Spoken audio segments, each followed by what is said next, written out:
সকাল সকাল ঘুম থেকে উঠে পড়লাম আর দোকান থেকে কিছু আনতে যাব খাবার। তো যাই হোক আমি দোকানে বার হয়ে গেছি আর দোকান থেকে সব কিনে নিয়ে এসেছি আর কিছু খাবার নিয়ে এসেছি। তো সেই সবগুলোই খাচ্ছি।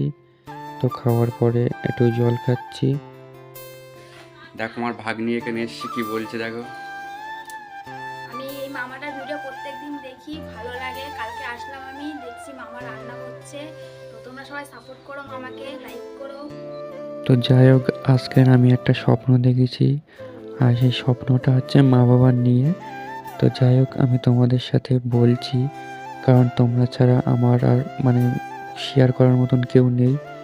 তো স্বপ্নটা শোনার পরে বলবে যে ভালো হয়েছে কি খারাপ, ঠিক আছে, মানে স্বপ্নটা কেমন ধরনের।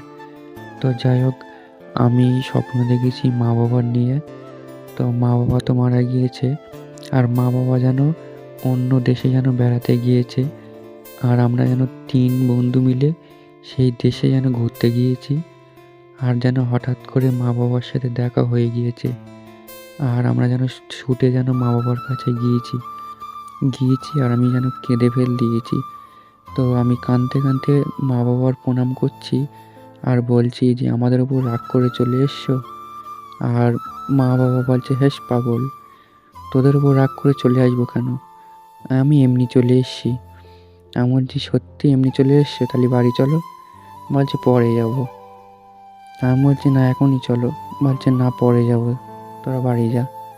আর পাশ থেকে মা বলছে, মানে স্বপ্নের মধ্যে মা বলছে যে তোর বাবা রাগ করে চলে এসছে, তা আমি তোর বাবা নিতে এসছি, তোরা চলে যা, তোরা কাঁদিস নে, আমরা পরে যাব, তোর মা মানে তোর বাবা নিয়ে পরে যাব, এরকম করে বলছে জানো। আর আমি সত্যি যেন স্বপ্নের মধ্যে বাবা মার প্রণাম করতে পেরে এত ভালো লেগেছে যে ভগবানকে আমি ভগবানের অসংখ্য অসংখ্য ধন্যবাদ যে এরকম স্বপ্ন দেখেছি। আবার স্বপ্নটা দেখার পরে খুব কষ্টও হয়েছে, আবার ভালোও লেগেছে। তো এইটাই স্বপ্ন দেখেছি। এবার তোমরাই বলো স্বপ্নটা মানে ভালো জন্যে নাকি কোনো খারাপের জন্যে। আমি তো মনে করি ভালোর জন্যে, ঠিক আছে। তো যাই হোক তারা কোনোদিন ক্ষতি চাবে না, আমরা তার সন্তান। আর বাবা মা যেখানেই থাক ভালো থাক এই কামনাই করি। আর যাই হোক আজকে রান্না করেছি দুপুরবেলা ডাল, ডিম ভাজা আর আলু ভাতে, দুপুরে এটা দিয়েই খাচ্ছি।